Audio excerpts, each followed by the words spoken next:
Hi friends, welcome to my channel. ನಿನ್ನ ಜೊತೆ ನನ್ನ ಕತೆ. ನಾಳೆ ಸಂಚಿಕೆಯಲ್ಲಿ ತುಂಬ ತಮಾಷೆಯಾಗಿ ಹೊಸ ಟ್ವಿಸ್ಟ್ಗಳಿಂದ ಕೂಡಿರಲಿದೆ. ಸಂಚಿಕೆ ಆರಂಭದಲ್ಲಿ ಅಜಿತ್ ಮತ್ತು ಭೂಮಿ ಇಬ್ಬರು ಗಂಡ ಹೆಂಡತಿಯಾಗಿ ಮನೆಯಲ್ಲಿ ಮುಂದುವರಿಯಲು ಒಂದು ಒಪ್ಪಂದ ಮಾಡಿಕೊಳ್ತಾರೆ. ಆದರೆ ಭೂಮಿ ಅಜಿತ್ಗೆ ಒಂದು ಕಠಿಣ ಕಂಡೀಷನ್ ಹಾಕ್ತಾಳೆ. ಅದೇನೆಂದರೆ, ಇನ್ಮುಂದೆ ಮನೆಯವರ ಮುಂದೆ ನನ್ನನ್ನು ಚಿನ್ನ, ಮುದ್ದು, ಬಂಗಾರ ಅಂತ ಕರೆಯಬಾರ್ದು ಎಂದು ಹೊಸ ರೂಲ್ಸ್ ಹಾಕ್ತಾಳೆ.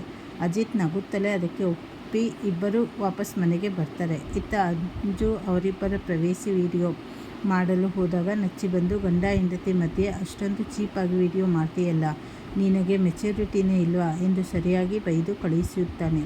ನಂತರ ಎಲ್ಲರೂ ಊಟದ ಮೇಜಿನ ಬಳಿ ಬಂದಾಗ ಅಜಿತ್ ಒಬ್ಬನೇ ಸೈಲೆಂಟಾಗಿ ರೂಮ್ ಕಡೆ ಹೋಗುತ್ತಿರುತ್ತಾನೆ. ಇದನ್ನು ನೋಡಿದ ಸಂಗೀತ ಅಮ್ಮ ಇಬ್ಬರನ್ನು ಊಟಕ್ಕೆ ಕರೆಯುತ್ತಾರೆ. ಆದರೆ ಊಟ ಮಾಡುವಾಗ ಸಂಗೀತಂಗೆ ಮತ್ತೆ ಅನುಮಾನ ಶುರುವಾಗುತ್ತದೆ. ಏಕೆಂದರೆ ಪ್ರತಿ ಬಾರಿ ಭೂಮಿಗೆ ಮೊದಲ ತುತ್ತು ತಿನ್ನಿಸುತ್ತಿದ್ದ ಅಜಯ್ ಇಂದು ಅವಳನ್ನು ಗಮನಿಸದೆ ಒಬ್ಬನೇ ತಿನ್ನುತ್ತಿರುತ್ತಾನೆ. ಇವರಿಬ್ಬರ ನಡುವೆ ಏನೋ ಮನಸ್ತಾಪ ಇರುವುದು ಸಂಗೀತಂಗೆ ಕನ್ಫರ್ಮ್ ಆಗುತ್ತದೆ.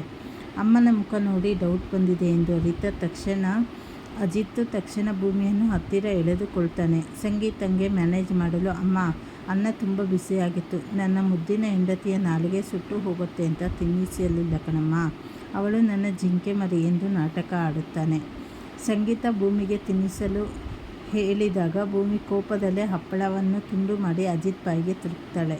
ಆದರೆ ಸಂಗೀತರ ಅನುಮಾನ ಪೂರ್ತಿ ದೂರವಾಗದಿದ್ದಾಗ ಇಬ್ಬರೂ ಒಬ್ಬರಿಗೊಬ್ಬರು ಪ್ರೀತಿಯಿಂದ ತಿನ್ನಿಸುವಂತೆ ನಾಟಕ ಮಾಡಿ ಸಂಗೀತ ಅವರನ್ನು ಸಮಾಧಾನಪಡಿಸ್ತಾರೆ. ಊಟ ಮುಗಿದ ನಂತರ ಭೂಮಿ, ನಾನು ಕಾನ್ಸ್ಟೇಬಲ್, ಈಗಲೇ ಟ್ರೈನಿಂಗ್ಗೆ ಹೋಗಬೇಕು ಎಂದು ಅಜಿತ್ ಹತ್ರ ಒಪ್ಪಿಗೆ ಬರೆಯುತ್ತಾಳೆ. ಇದನ್ನು ಕೇಳಿ ಖುಷಿಪಡುವ ಸಂಗೀತ, ಮದುವೆಯಾಗಿ 1 ವರ್ಷ ಆಯಿತು, ನನಗೆ ಆದಷ್ಟು ಬೇಗ ಅಜ್ಜಿ ತಾತ ಆಗುವ ಸಿಹಿ ಸುದ್ದಿ, ಗುಡ್ ನ್ಯೂಸ್ ಕೊಡಿ ಎನ್ನುತ್ತಾರೆ. ಅಜಿತ್, ನನಗೇನು ಓಕೆ, ಭೂಮಿ ಒಪ್ಪಬೇಕು ಎಂದಾಗ ಭೂಮಿ ನಾಚಿಕೆಯಿಂದ ಅಲ್ಲಿಂದ ಓಡಿ ಹೋಗಿ ಶಾರದಾ ಅತ್ತೆಯ ರೂಮಿನಲ್ಲಿ ಮಲಗ್ತಾಳೆ.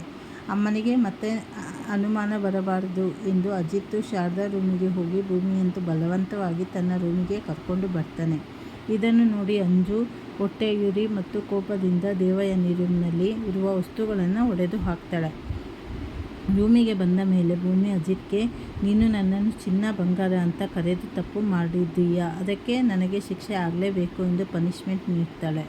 ತನ್ನ ಟ್ರಂಕ್ ಮತ್ತು ಸೂಟ್ಕೇಸ್ನಲ್ಲಿರುವ ಬಟ್ಟೆಗಳನ್ನೆಲ್ಲ ಹೊರಗಡೆ ತೆಗೆದು ಒಂದೊಂದಾಗಿ ನೀಟಾಗಿ ಮಡಚಿ ಜೋಡಿಸಬೇಕು ಎಂದು ಆರ್ಡರ್ ಮಾಡ್ತಾಳೆ. ಅಜಿತ್ ತಾಯಿಯ ಮೇಲಿರುವ ಪ್ರೀತಿಗಾಗಿ ಮತ್ತು ಅಮ್ಮನಿಗೆ ನಿಜ ತಿಳಿಯಬಾರದು ಎಂಬ ಕಾರಣಕ್ಕೆ ಭೂಮಿ ಹೇಳಿದಂತೆ ಕೋಪದಲ್ಲೇ ಒಂದೊಂದೇ ಬಟ್ಟೆಯನ್ನು ನೀಟಾಗಿ ಮಡಚಿ ಟ್ರಂಕ್ನಲ್ಲಿ ಜೋಡಿಸಲು ಶುರು ಮಾಡ್ತಾನೆ. ಈ ಟ್ರಂಕ್ನಲ್ಲಿ ಭೂಮಿಯ ಹಳೆಯ ವಸ್ತುಗಳು, ಅಂದರೆ ಮನಸ್ವಿನಿ ಬಳಸುತ್ತಿದ್ದ ವಸ್ತುಗಳು ಇರುವುದರಿಂದ ಅಜಿತ್ ಬಟ್ಟೆ ಜೋಡಿಸುವಾಗ ಆ ವಸ್ತುಗಳನ್ನು ನೋಡಿ ಶಾಕ್ ಆಗ್ತಾನೆ.